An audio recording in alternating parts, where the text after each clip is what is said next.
Morning student. आज हम लोग इस वीडियो में क्लास 12 मैथ्स के एक्सरसाइज 3.1 मैट्रिसेस का क्वेश्चन सॉल्व करने जा रहे हैं। 3.1 का क्वेश्चन नंबर 6 देखिए। क्वेश्चन नंबर 6 इसमें दिया गया है, find the value of x y and z from the following equations. Question दिया गया है, इसका फर्स्ट पार्ट है 4 3 x 5 row wise 4 3 x and 5 equal to y z 1 5 y z 1 5 ये दिया गया है। तो यहाँ से हमें x y और z की वैल्यू फाइंड आउट करनी है। तो जैसा हम जानते हैं कि जब कोई भी दो इक्वल मैट्रिक्स होते हैं, यानी कि दो मैट्रिक्स के बीच में जब इक्वल टू का साइन होता है, तो वो सिचुएशन में इसके जो करस्पॉन्डिंग एलिमेंट्स होते हैं आपस में इक्वल होते हैं। तो यहाँ पे हम लोग लिख लेंगे, since bye equality of matrix, equality of matrix corresponding element will be equal, corresponding elements will be equal। therefore यहाँ से देखें कि फर्स्ट रो फर्स्ट कॉलम का एलिमेंट इसके फर्स्ट रो फर्स्ट कॉलम के एलिमेंट की इक्वल होगा। तो y इक्वल टू 4 मिल जाएगा, y equal to 4। First row second column का element first row second column के एलिमेंट के इक्वल होगा, मीन्स z इक्वल टू 3 मिल जाएगा and x equal to 1, x equal to 1। और इस तरह से ये इसके आंसर हो जाएंगे। ठीक है, ये समझ में आ गया होगा। इसी तरह से इसका सेकेंड पार्ट है, सेकेंड पार्ट ये दिया गया है, x plus y row wise है, x plus y two y plus 5 plus Z 5 plus z and x y equal to, इधर दिया गया है 6 2 5 एंड 8, 6 2 5 एंड 8। तो यहाँ भी इक्वलिटी या मैट्रिसेस यूज करेंगे हम, क्योंकि दोनों मैट्रिक्स के बीच में इक्वल टू का साइन लगा है। तो पहले मैट्रिक्स का ऑल एलिमेंट्स दूसरे मैट्रिक्स के करस्पॉन्डिंग एलिमेंट्स इक्वल हो जाएगा। तो यहाँ में हम लिख सकते हैं, therefore x plus y equal to 6, x plus y equal to 6 हो जाएगा। यहाँ से 5 plus Z, 5 plus Z equal to 5 हो जाएगा, 5 से 5 कैंसिल हो जाएगा, तो जेड इक्वल टू यहाँ पे 0 मिल जाएगा। ये जेड इक्वल टू 0 हो गया, एक आंसर मिल गया। अब x y equal to eight, x y equal to eight. अब हमारे पास ये दो इक्वेशन हैं, जिन इक्वेशन की हेल्प से हमें एक्स और वाई की वैल्यू निकालनी होगी। तो यहाँ से यदि एक्स इक्वल टू निकाल लें तो एक्स इक्वल टू कितना हो जाएगा, एक्स इक्वल टू 8 अपान में वाई। अब इस एक्स की वैल्यू अगर मैं इसमें रख देता हूँ तो देयरफॉर इस एक्स के प्लेस पर यह 8 अपान में वाई लिखा जा सकता है, 8 अपान वाई प्लस ये वाई इक्वल टू में ये 6। अब इसको सिंप्लीफाई करें तो 8 plus y square equal to, LCM इसका वाई था, वाई किधर भेजे तो ये 6 वाई हो जाएगा, या y square minus 6 y plus 8 equal to 0। तो एक तरीके से ये हमें क्वाड्रेटिक इक्वेशन बन गया है, और इस क्वाड्रेटिक इक्वेशन को अब क्या करना होगा, सॉल्व करना रहेगा। ठीक है, तो इसको सॉल्व करने के लिए हम क्या करेंगे, इसका या तो फैक्टर करें, नहीं तो फार्मूला लगा दें। तो फार्मूले लगा देते हैं। y equal to minus b, तो ऑलरेडी ये निगेटिव है तो ये 6 हो जाएगा, plus minus root under b square minus 6 whole square minus 4 into 1 into 8 whole upon में 2 इंटू 1, ये मिल जाएगा। ये हो जाएगा 6 plus minus root under 36 minus ये कितना हो गया 48 होल अपान 2। 1 मिनट बेटा। x प्लस वाई तो 6 5 plus Z 5 8 and x y correct. x plus y equal to 6, 5 plus Z equal to 5, 5 5 cancel, जेड equal to 0, x y equal to 8, x equal to 8 upon y,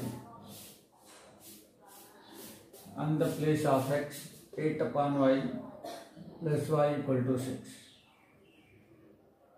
ठीक है। 8 plus y square equal to 6y, y square minus 6y plus 8 equal to 0।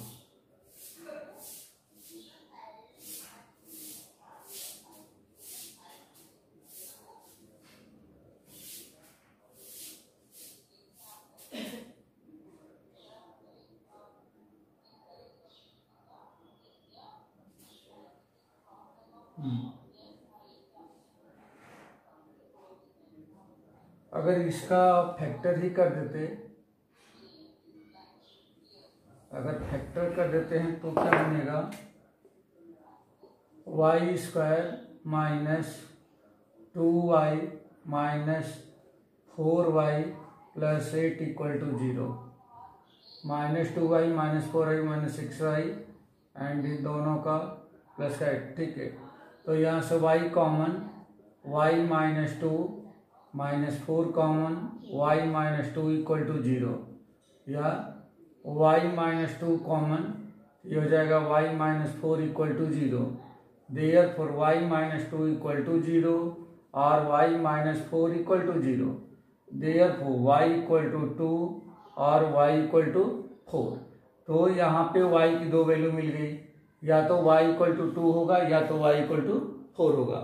अगर y 2 होता है तब x कितना हो जाएगा, देयरफॉर x इक्वल टू, इस y के प्लेस पे 2 लिखा तो 8 अपान में 2 इक्वल टू 4 हो जाएगा, तो x इक्वल टू 4 होगा। या अगर y इक्वल टू 4 होता है तब x इक्वल टू कितना होगा, 8 अपान में 4 इक्वल टू 2, तो x इक्वल टू 2 हो जाएगा। तो इस तरह से x equal to 4, y equal to 2, z equal to 0, या x equal to 2, y equal to 4 and z equal to 0। तो इस तरह से ये आंसर हमने फाइंड आउट कर लिया। अब इसका थर्ड पार्ट है, तो थर्ड पार्ट देखिए।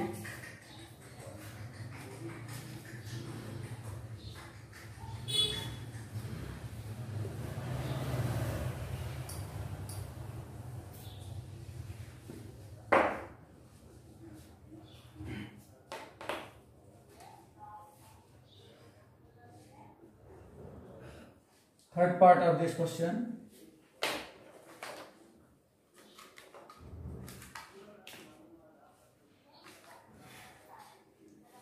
इसमें दिया गया है x plus y plus z, x plus y plus z, x plus z and y plus Z.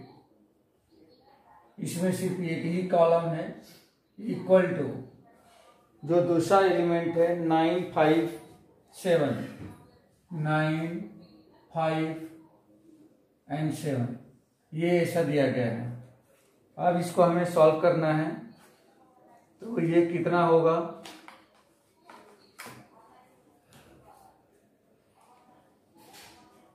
Compare, इसमें भी इक्वलिटी हम मैट्रिसेस यूज करेंगे। क्योंकि दोनों मैट्रिक्स के बीच में इक्वल टू का साइन लगा है, यानी कि दोनों मैट्रिक्स के करस्पॉन्डिंग एलिमेंट्स इक्वल है। ये हो जाएगा देयरफॉर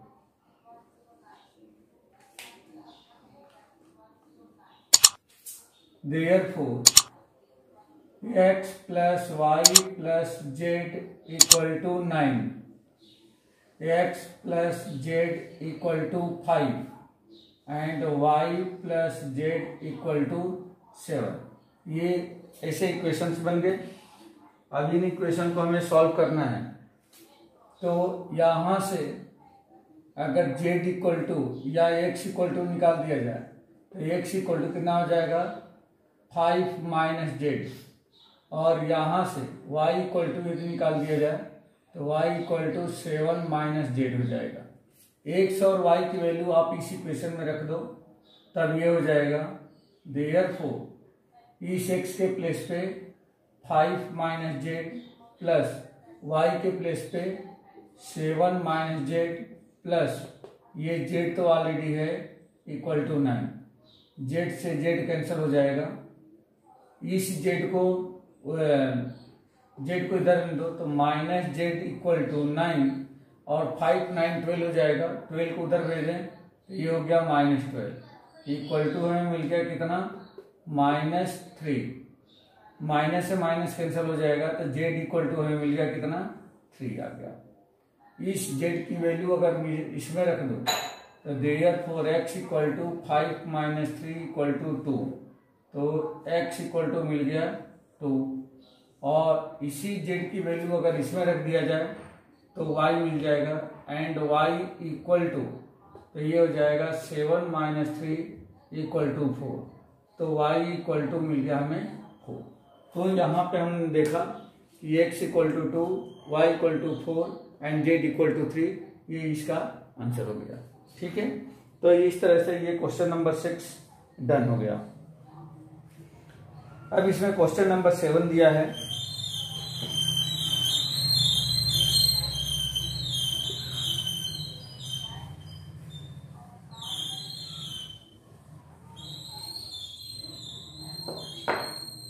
क्वेश्चन नंबर 7,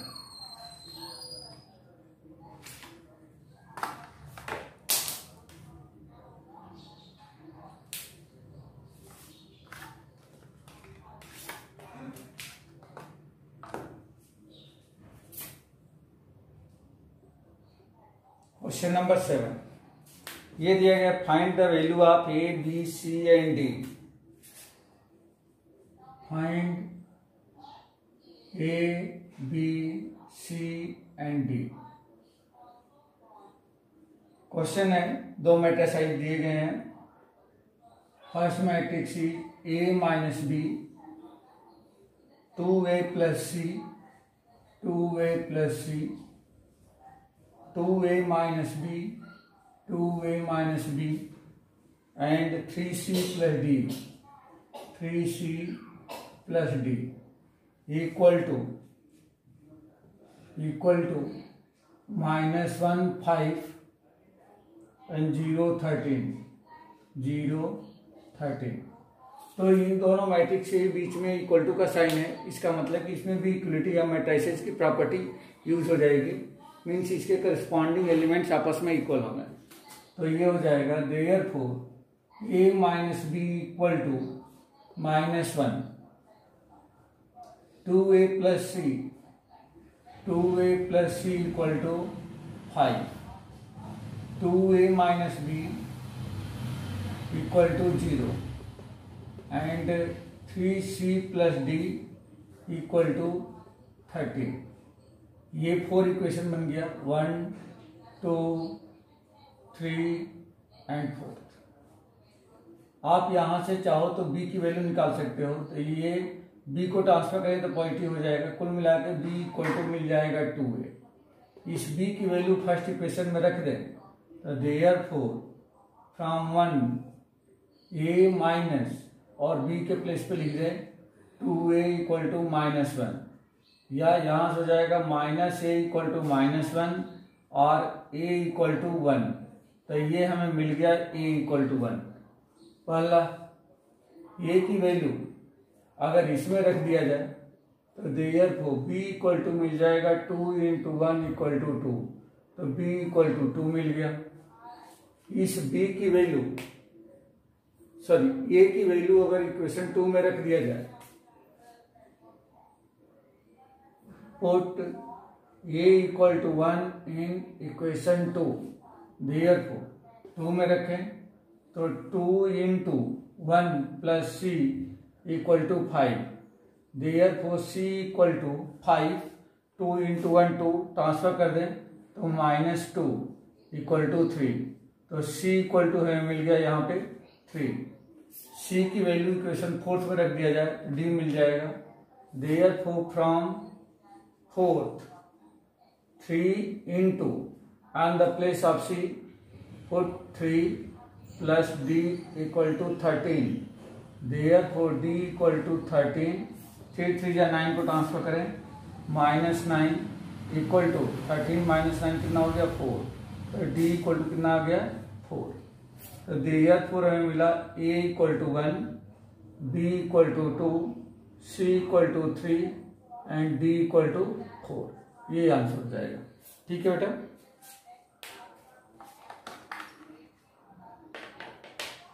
इस तरह से अगर देखा जाए तो ये आपके जो सब्जेक्टिव क्वेश्चन थे इस एक्सरसाइज के कंप्लीट हो गए हैं। अब इसमें 3 क्वेश्चन बचे हैं जो ऑब्जेक्टिव हैं, मल्टीपल चॉइस है, आप लोग इसको ट्राई कर सकते हो। ठीक है, तो आज के वीडियो में बस इतना ही। नेक्स्ट वीडियो में हम लोग नेक्स्ट एक्सरसाइज स्टार्ट करेंगे। Okay, thank you.